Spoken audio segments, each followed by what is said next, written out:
My dears, welcome back to our channel. ഇന്നൊരു variety ആയിട്ടുള്ള ഡിഷാണ് നമ്മൾ ഉണ്ടാക്കുന്നത്. നമ്മുടെ മധ്യപ്രദേശിലെ ദീദിയാണ് നമുക്കത് പ്രിപ്പയർ ചെയ്ത് തരുന്നത്. ദാൽ ബാട്ടി ഗുജറാത്തി ആലു ആണ് ഉണ്ടാക്കുന്നത്. അപ്പോൾ നമുക്ക് വീഡിയോ കണ്ടാലോ. ആദ്യം നമ്മൾ ദാലാണ് ഉണ്ടാക്കുന്നത്. അതിന് വേണ്ടിയിട്ട് കുക്കറിലേക്ക് കുറച്ച് പരിപ്പിട്ട് കൊടുക്കുക. അതിലേക്ക് ആവശ്യത്തിന് വെള്ളം ചേർത്ത് കൊടുക്കാം.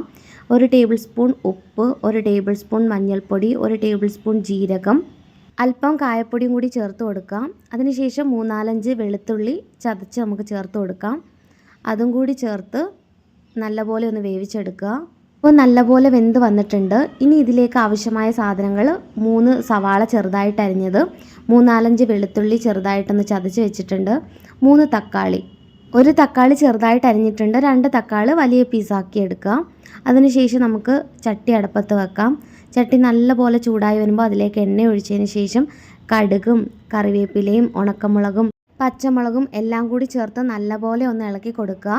ദീദിക്ക് ഫേസ് കാണിക്കാൻ നാണക്കേടായതുകൊണ്ടാണ് കേട്ടോ ദീദിയുടെ മുഖമൊന്നും കാണിക്കാത്തത്. എന്നിട്ട് ഞാൻ ഇടയ്ക്ക് വെച്ച് ദീദിയുടെ വീഡിയോ ഒക്കെ എടുക്കുന്നുണ്ടായിരുന്നു. അതിനുശേഷം പിന്നെ അതിലേക്ക് നമുക്ക് സവാള ചേർത്ത് കൊടുക്കാം. സവാളയെല്ലാം നല്ലപോലെ ഒന്ന് മൂത്ത് വരുമ്പോൾ നമുക്ക് അതിലേക്ക് അരിഞ്ഞു വെച്ചിരിക്കുന്ന തക്കാളി കൂടി ചേർത്ത് കൊടുക്കാം. ഇനി തക്കാളി എല്ലാം ഒന്ന് വാടി കഴിയുമ്പോൾ അതിലേക്ക് നമുക്ക് പൊടികൾ ചേർത്ത് കൊടുക്കാം. ഒരു ബൗളിലേക്ക് 1 ടേബിൾ സ്പൂൺ മഞ്ഞൾപ്പൊടി, 2 ടേബിൾ സ്പൂൺ മുളക് പൊടി, 1 ടേബിൾ സ്പൂൺ ഉപ്പ്, 1 table spoon garam masala, 1/2 teaspoon കായപ്പൊടി, ഇതെല്ലാം കൂടി ചേർത്ത് നല്ലപോലെ ഒന്ന് ഇളക്കി കൊടുക്കുക. ബാലൻസ് തക്കാളി കൂടി ചേർത്ത് കൊടുക്കാം. അപ്പോൾ എല്ലാം നല്ല കളർഫുൾ ആയിട്ടുണ്ട്. ഇനി ഇതിലേക്ക് നമുക്ക് മല്ലിയില കൂടി ചേർത്ത് കൊടുക്കാം. ഇപ്പോൾ പൊടികളുടെ പച്ചമണമൊക്കെ നല്ലപോലെ മാറി വന്നിട്ടുണ്ട്. ഇനി ഇതിലേക്ക് വേവിച്ച് വെച്ചിരിക്കുന്ന പരിപ്പ് ചേർത്ത് കൊടുക്കാം. ഇപ്പോൾ കറി നല്ലപോലെ ഒന്ന് ഡ്രൈ ആയിട്ടിരിക്കുകയാണ്. അപ്പോൾ ഇതിലേക്ക് നമുക്ക് കുറച്ച് വെള്ളം കൂടി ചേർത്ത് കൊടുക്കാം. ചൂടുവെള്ളമാണ് ചേർത്ത് കൊടുക്കേണ്ടത്. ഒരു 10 മിനിറ്റ് നമുക്കിതൊന്ന് തിളപ്പിച്ചെടുക്കാം കേട്ടോ. അപ്പോഴേക്ക് നമ്മുടെ ഡാൽ ഇവിടെ റെഡിയാവും. ഫൈനലി ഡാൽ കറി ഇവിടെ സെറ്റായി വന്നിട്ടുണ്ട്. ഈ ഒരു ലൂസ് കൺസിസ്റ്റൻസിയിൽ വേണം നമ്മൾ ഉണ്ടാക്കിയെടുക്കാനായിട്ട്. നെക്സ്റ്റ് നമുക്ക് ഗുജറാത്തി ആലു തയ്യാറാക്കാം. അതിനായിട്ടൊരു പാൻ അടുപ്പത്ത് വെക്കുക. അതിലേക്ക് എണ്ണ ഒഴിച്ചു കൊടുക്കുക. ഇത് തയ്യാറാക്കാനായിട്ടൊരു സവാള, 3-4 പീസ് വെളുത്തുള്ളി, 3-4 പീസ് പച്ചമുളക്, കറിവേപ്പില, പെരിഞ്ജീരകം, ജീരകം, കടുക്, ഇതെല്ലാം ഒന്ന് ചേർത്ത് കൊടുക്കുക. ഇത് നല്ലപോലെ ഒന്ന് കുത്തു വരുമ്പോഴത്തേക്ക് ഇതിലേക്ക് പൊടികൾ ചേർത്ത് കൊടുക്കുക. 1 ടേബിൾ സ്പൂൺ മഞ്ഞൾപ്പൊടി, 1/2 ടീസ്പൂൺ ഉപ്പ്, അതിലേക്ക് ഉണക്കമുന്തിരി കൂടി ചേർത്ത് കൊടുക്കുന്നുണ്ട്, 1 teaspoon garam masala, 1/2 teaspoon amchur powder. നമ്മുടെ നാട്ടിൽ ഇത് അവൈലബിൾ ആണെന്ന് തോന്നുന്നു, എനിക്ക് അത്രയ്ക്ക് അറിയില്ല. ഡ്രൈ മാംഗോയുടെ പൗഡറാണ്, അതുകൂടി ചേർത്ത് കൊടുക്കാം. അതിനുശേഷം അതിലേക്ക് നെയ്യ് കൂടി ചേർത്ത് കൊടുക്കാം. അതിനുശേഷം വേവിച്ച് വെച്ചിരിക്കുന്ന കിഴങ്ങ് കൂടി ചേർത്ത് കൊടുക്കാം. 6 കിഴങ്ങാണ് എടുത്തിരിക്കുന്നത്. അതിനുശേഷം നല്ലപോലെ ഒന്ന് ഡ്രൈ ആക്കി എടുക്കാം. ഇനി ഇതിലേക്ക് മല്ലിയില കൂടി ചേർത്ത് കഴിഞ്ഞാൽ നമ്മുടെ ഗുജറാത്തി ആലു ഇവിടെ റെഡി ആയിട്ടുണ്ട്.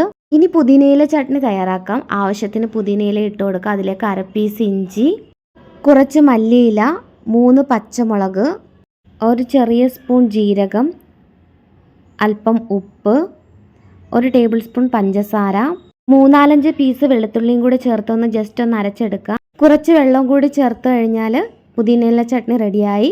ഫൈനലി നമുക്ക് ബാട്ടിയാണ് ഇനി തയ്യാറാക്കേണ്ടത്. അതിന് വേണ്ടിയിട്ട് 1/2 കിലോ ഗോതമ്പ് പൊടി, 2 സ്പൂൺ മാവ്, അതിലേക്ക് അല്പം അയമോദകം, അതിനുശേഷം ഇതിലേക്ക് ഒരു 100 ഗ്രാം റവ കൂടി ചേർത്ത് കൊടുക്കാം. ഇനി ഇതിലേക്ക് നമ്മൾ കോൺ പൊടിയും കൂടി ചേർത്ത് കൊടുക്കുന്നുണ്ട്, അതായത് ചോളത്തിൻ്റെ പൊടി കൂടി ചേർത്ത് കൊടുക്കുന്നുണ്ട്. അതിനുശേഷം വെള്ളം ഒഴിച്ച് നല്ല പോലെ ഒന്ന് കുഴച്ചെടുക്കുക. കുറച്ച് ടൈറ്റായിട്ട് വേണം കുഴച്ചെടുക്കാനായിട്ട്. ചപ്പാത്തിയുടെ പരുവമല്ല, അത് കുറച്ച് ലൂസായിട്ടാണ് നമ്മൾ കുഴച്ചെടുക്കുന്നത്. ഇത് കുറച്ചും കൂടി ടൈറ്റായിട്ട് വേണം ചെയ്തെടുക്കാനായിട്ട്. ഇനി നല്ലപോലെ ഒന്ന് ടൈറ്റാക്കിയതിന് ശേഷം നമുക്കിത് ഓരോന്നും ഉരുളകളാക്കി എടുക്കാം. ഒരു മീഡിയം സൈസ് ഉരുളയാക്കിയാണ് കേട്ടോ എടുക്കേണ്ടത്. അങ്ങനെ ഓരോന്നും ചെയ്തെടുക്കുക. അങ്ങനെ നമ്മൾ ഓരോന്നും ഉരുളകളാക്കി വെച്ചിട്ടുണ്ട്. ഒരു 7 ഉരുളകൾ നമുക്ക് കിട്ടിയിട്ടുണ്ട്. ബാട്ടി നമ്മൾ കണലിലാണ് കേട്ടോ തയ്യാറാക്കി എടുക്കുന്നത്. അപ്പം നമുക്ക് വെളിയിലാണ് ഇത് സെറ്റ് ചെയ്യുന്നത്. ഉണക്കച്ചാണകം വെച്ചിട്ടാണ് കേട്ടോ നമ്മൾ കണൽ സെറ്റ് ചെയ്യുന്നത്. അപ്പോൾ അതൊക്കെ ഇവിടെ മേടിക്കാനായിട്ട് കിട്ടും. ഇനി ഇത് എല്ലാം കൂടി നല്ലപോലെ കത്തി കണലായിട്ട് വരണം. നമുക്കിത് പാനിലും തയ്യാറാക്കാം, പക്ഷേ കണലിൽ ഉണ്ടാക്കുന്നതാണ് കുറച്ചും കൂടി ടേസ്റ്റ്. അവരുടെയൊക്കെ നാട്ടിൽ കണലിലാണ് ഇത് ചുട്ടെടുക്കുന്നത്. നമ്മൾ തയ്യാറാക്കി വെച്ചിരിക്കുന്ന ഓരോ ഉരുളകളും അതിലേക്ക് ഇട്ട് കൊടുക്കാം.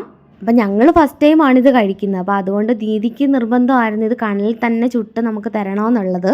ഓരോ ഭാഗവും വേവുന്നതനുസരിച്ച് നമ്മൾ തിരിച്ചും മറിച്ചും ഇട്ട് കൊടുത്തോണ്ടിരിക്കണം. ദീദിക്ക് ഒരുപാട് വെറൈറ്റി ഫുഡൊക്കെ ഉണ്ടാക്കാൻ അറിയാം കേട്ടോ. നമുക്ക് ചില സമയത്തൊക്കെ നമുക്ക് ഉണ്ടാക്കി തരാറുണ്ട് അവിടുത്തെ സ്പെഷ്യൽ ആയിട്ടുള്ള ഫുഡ് ഐറ്റംസ്.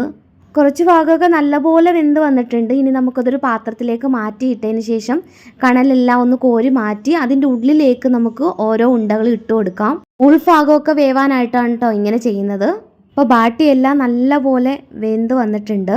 ഇനി ഇതിൻ്റെ പുറത്തുള്ള മണ്ണും ചാരമൊക്കെ നമുക്കൊരു തുണി കൊണ്ട് നല്ലപോലെ ഒന്ന് വൃത്തിയാക്കി എടുക്കാം. ഇനി ഓരോ ഉണ്ടയിൽ നമുക്ക് നെയ്യ് ചേർത്ത് കൊടുക്കണം. അത് ഓരോ ഉണ്ട എടുത്ത് അതിൻ്റെ ഉള്ളിൽ ഒരു സ്പൂൺ വെച്ച് കുഴിച്ചതിന് ശേഷം അതിലേക്ക് നമുക്ക് നെയ്യ് ചേർത്ത് കൊടുക്കാം. അങ്ങനെ ഓരോന്നും ഇതുപോലെ ചെയ്തെടുക്കുക. അങ്ങനെ ബാട്ടിയും ഇവിടെ സെറ്റായിട്ടുണ്ട്. ഇനി നമുക്കിത് എല്ലാം ഒന്ന് സെർവ് ചെയ്തെടുക്കാം. ഭയ്യയ്ക്കും ഏട്ടനും ആദ്യം തന്നെ ഫുഡ് കൊടുത്തു. അതിനുശേഷം പിള്ളേർക്കും കൊടുത്തു. അതിനുശേഷം ഞങ്ങൾ രണ്ടുപേരും കഴിക്കാനായിട്ടിരുന്നു. ദീദി ഇതിൻ്റെ കൂടെ തന്നെ കഴിക്കാൻ വേണ്ടി കുറച്ച് ചോറും കൂടി പ്രിപ്പയർ ആക്കി വെച്ചിട്ടുണ്ടായിരുന്നു. ഒന്നും പറയാനില്ല കേട്ടോ, നല്ല അടിപൊളി ടേസ്റ്റ് ആയിരുന്നു. അപ്പോൾ എല്ലാവരും ഒന്ന് ട്രൈ ചെയ്ത് നോക്കുക കേട്ടോ. Thank you for watching. Next video ആയിട്ട് വരുന്നവരേക്കും ബൈ ബൈ.